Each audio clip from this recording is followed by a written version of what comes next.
নমস্কাৰ নতুন এটি ভিডিঅ'ৰ মাজত সকলোলৈ স্বাগতম জনালোঁ আৰু এই ভিডিঅ'টোৰ জৰিয়তে তোমালোকৰ লগত শ্বেয়াৰ কৰিবলৈ লৈছোঁ কাৰ্বন এণ্ড ইটছ কম্পাউণ্ডৰ কিছু ইম্পৰ্টেণ্ট এমচিকিউ আৰু এই কোৱেশ্চনবিলাক তোমালোকে পাৰিলে এখন নোট বহীত লিখি ৰাখিবা আৰু মই তোমালোকৰ বাবে এটা চেপ্টাৰৰ পৰা অতি কমে 20টা কোৱেশ্চন বনাই দিম আৰু যদি ইয়াতে 16টা চেপ্টাৰ আছে তেনেহ'লে টোটাল হৈ আছে 320টা কোৱেশ্চন আৰু মই তোমালোকৰ বাবে টাৰ্গেট ৰাখিছোঁ অতি কমেও তোমালোকক 1000টা এমচিকিউ কোৱেশ্চন বনাই দিম গতিকে তোমালোকে এই কোৱেশ্চনবিলাক যদি ভালকৈ চাই যোৱা তেনেহ'লে তোমালোকৰ এমচিকিউ যিখিনি কোৱেশ্চন আহিব তাত কিন্তু 90%ৰ ওপৰত ইয়াৰ পৰা কোৱেশ্চন অহাৰ প্ৰবাবিলিটি থাকিব গতিকে তোমালোকে এই চেনেলটো জয়েন হৈ থাকা আৰু পাৰিলে তোমালোকে এই চেনেলটোৰ যিবিলাক ভিডিঅ' মই দি থাকিম সেই ভিডিঅ'বিলাক তোমালোকে চাই থাকিবা তেনেহ'লে তোমালোকৰ যি আগন্তুক পৰীক্ষা আহি আছে তাত কিন্তু তোমালোকৰ বহুত হেল্প হ'ব তো আমি কোৱেশ্চনবিলাক এটা এটাকৈ এতিয়া চাই যাওঁ তো 1 নম্বৰ প্ৰশ্নটো হৈছে কাৰ্বনে গঠন কৰা সহযোজী বান্ধনী তো কাৰ্বনৰ যৌগিকতা যেহেতু 4 হয় গতিকে এই ক্ষেত্ৰত ইয়াৰ ৰাইট অপশ্যন হ'ব কি হ'ব 4 হ'ব 2 নম্বৰটো হৈছে কি এমোনিয়াৰ ৰাসায়নিক সংকেত হ'ল এমোনিয়া বুলি ক'লে এমোনিয়াৰ হৈছে কি NH3 গতিকে এই ক্ষেত্ৰত এইটো হৈছে ৰাইট অপশ্যন কিন্তু NH4 যেটো আছে হেতু তোমালোকে মনত ৰাখা এইটো হৈছে কি এমোনিয়াম এইটো হৈছে এমোনিয়া আৰু এইটো হৈছে এমোনিয়াম দুয়োটা তোমালোকে মনত ৰাখিবা কোনটো পৰীক্ষাত আহে কোনো ঠিক নাই এবাৰ কৈছে কি কাৰ্বনে গঠন কৰা সৰলতম যৌগ সৰল আটাইতকৈ সৰল বুলি ক'লে ইয়াতে কাৰ্বন তিনিটা দুটা আছে কিন্তু নিশ্চয় এটা যেটো আছে কাৰ্বন হেতু কি হ'ব সৰলতম হ'ব গতিকে ৰাইট অপশ্যন কি হ'ব মিথেন মিথেন হৈছে কাৰ্বনৰ সৰলতম যৌগ এবাৰ আহিল হীৰাৰ গঠন কেনেকুৱা হীৰাৰ গঠন হৈছে ত্ৰিমাত্ৰিক তোমালোকে এইটো মনত ৰাখিবা হীৰাৰ গঠন আৰু গ্ৰেফাইটৰ গঠনটো তোমালোকে পাৰিলে মনত ৰাখিবা এবাৰ আহিল কাৰ্বনে কি ধৰ্মৰ বাবে দ্বিগল শৃংখল গঠন কৰিব পাৰে এইটো এটা বহুত ইম্পৰ্টেণ্ট কোৱেশ্চন হয় এইটো বহুত পৰীক্ষাত বাৰে বাৰে আহি থাকে গতিকে কাৰ্বনৰ এটা ধৰ্ম আছে এইটো কি ধৰ্ম কেটিনেশ্যন ধৰ্ম আৰু ইয়াৰ বাবে কাৰ্বনে কিন্তু লাখ লাখ যৌগৰ সৃষ্টি কৰিব পাৰে 6 নম্বৰ প্ৰশ্নটো হৈছে তলৰ কোনটো সংপৃক্ত যৌগ তো আমি জানো যে সংপৃক্ত হ'বৰ কাৰণে কাৰ্বন আৰু কাৰ্বনৰ মাজত কি থাকিব লাগিব সিঙ্গেল বান্ধনী থাকিব লাগিব যদি কাৰ্বন আৰু কাৰ্বনৰ মাজত দ্বি বান্ধনী বা কাৰ্বন আৰু কাৰ্বনৰ মাজত ত্ৰি বান্ধনী থাকে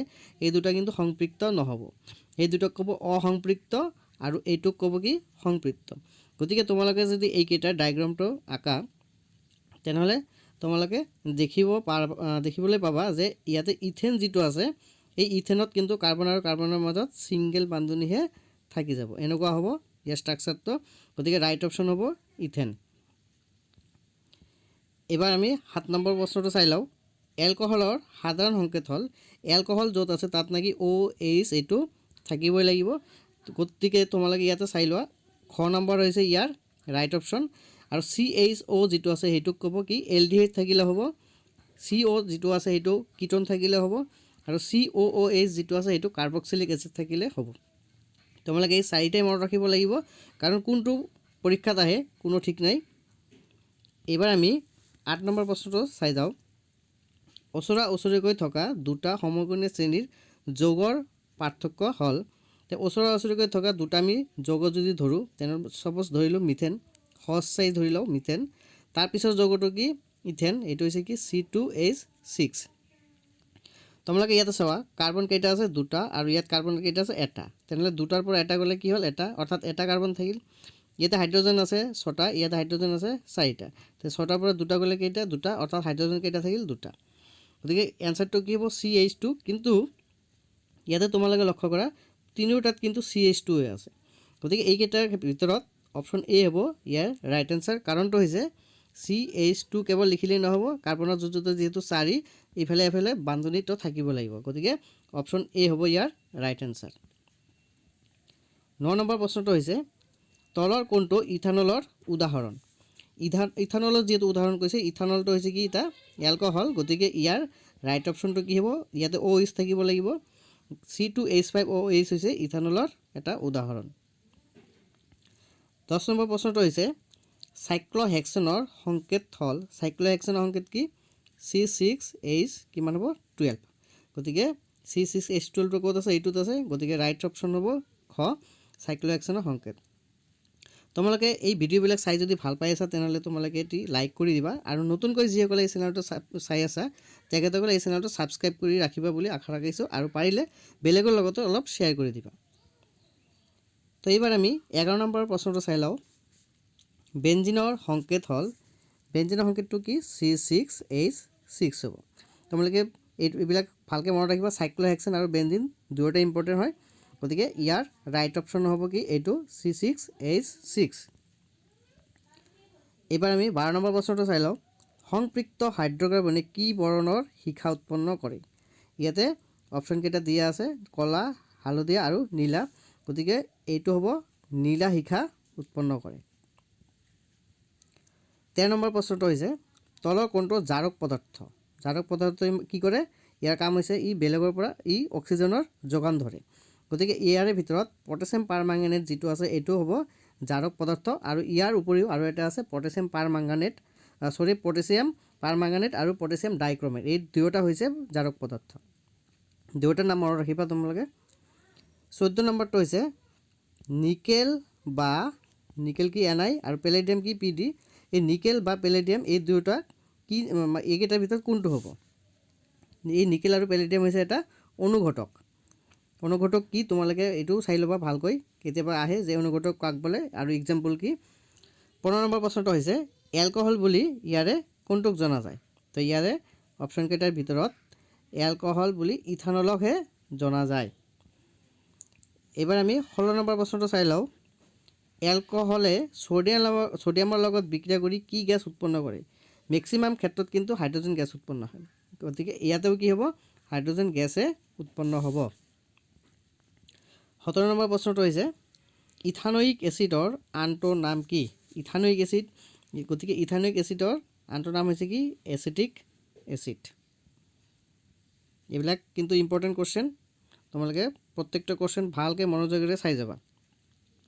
ভিনেগাৰত থকা এচিটিক এচিডৰ শতকৰা পৰিমাণ কিমান? ভিনেগাৰত কিমান থাকে? 5 to 8%হে এচিটিক এচিড থাকে। এইবাৰ আমি 19 নম্বৰ প্ৰশ্নটো চাওঁ। এচিড আৰু এলকহলৰ মাজৰ বিক্ৰিয়াত উৎপন্ন হয়, এই এচিড আৰু এলকহল মিলি কি উৎপন্ন হয়? এষ্টাৰ উৎপন্ন হয়। এষ্টাৰ হ'ব ইয়াৰ ৰাইট এনচাৰ। 20 নম্বৰ প্ৰশ্নটো হৈছে, তলৰ কোনটো কাৰ্বনৰ বিশুদ্ধ ৰূপ? কাৰ্বনৰ বিশুদ্ধ ৰূপ বুলি ক'লে ইয়াতে আমি হীৰাটক হৈ বুজিম।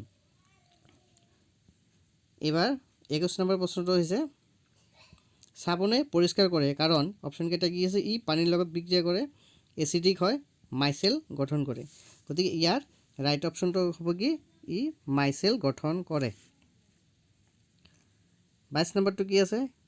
ইথানয়িক এচিডক জনা যায়, ইথানয়িক এচিড বুলি কোনটোক জনা যায়? ইয়াৰ অপশ্যনকেইটাৰ ভিতৰত কি আছে? মিথানল, এলকহল, গ্লুক'জ আৰু ভিনেগাৰ, গতিকে ইয়াৰ ৰাইট অপশ্যনটো হ'ব কি? ভিনেগাৰ। ইথানয়িক এচিডক ভিনেগাৰ বুলিও জনা যায়। এইবাৰ আহিল 23 নম্বৰ। এলকেনৰ সাধাৰণ সূত্ৰ হ'ল, এলকেন বুলি ইয়াৰে কোনটোক জনা যায়? এইকেইটাত তোমালোকে এই তিনিওটাই মুখস্থ কৰিব লাগিব।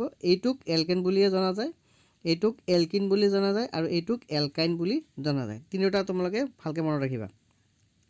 CnH2n+2 এটা থাকিব CnH2n আৰু এটা থাকিব CnH2n-2, গতিকে এইটো হ'ল এলকেন, এইটো এলকিন আৰু এইটো হৈছে এলকাইন। এইবাৰ আমি 24 নম্বৰ প্ৰশ্নটো চাওঁ। তলৰ কোনটোক চাবোন প্ৰস্তুত কৰাত ব্যৱহাৰ কৰা হয়? ইয়াৰে অপশ্যনকেইটা কাৰ্বহাইড্ৰেট, এষ্টাৰ, ফেট আৰু এলকহল, গতিকে চাবোন প্ৰস্তুত কৰিবলৈ আমাৰ কিহৰ দৰকাৰ আছে? ফেটছৰ দৰকাৰ। 25 নম্বৰ প্ৰশ্নটো কি দিছে? তলৰ কোনটো কাৰ্বন যৌগ নহয়? ইয়াতে কাৰ্বন নথকা হ'ব লাগিব। মিথেনত কি থাকে? কাৰ্বন থাকে। ছ'ডিয়াম ক্লৰাইড যিটো আছে ইয়াত কিন্তু কাৰ্বন নাই, কাৰণ ছ'ডিয়াম ক্লৰাইডৰ সংকেত হৈছে NaCl, ইয়াতে চোৱা তোমালোকে কোনো কাৰ্বন নাই, গতিকে কাৰ্বন যৌগ নহয় বুলি কৈছে, গতিকে ৰাইট অপশ্যন হ'ব বি। এইবাৰ আমি এই ভিডিঅ'ৰ শেষ প্ৰশ্নটো অৰ্থাৎ লাষ্ট প্ৰশ্নটো একবাৰ চাই লওঁ। এলকিনৰ প্ৰথম সদস্যৰ নাম হ'ল, প্ৰথমত আমি চাই লওঁ এলকেন। এলকেনৰ প্ৰথম সদস্যৰ নাম কি? CH4, অৰ্থাৎ মিথেন বুলি কওঁ, গতিকে এই ক্ষেত্ৰত মিথিন হ'লে মিথিন হ'ব লাগিছিল এলকিনৰ প্ৰথম সদস্য, কিন্তু এইটো একচুৱেলি নহয়। এলকিনৰ প্ৰথম সদস্য হৈছে কি? ইথিন, অৰ্থাৎ ইথিনৰ পৰাহে এইটো আৰম্ভ হয়। তো এইখিনি আছিল এই ভিডিঅ'টোৰ শেষ প্ৰশ্ন।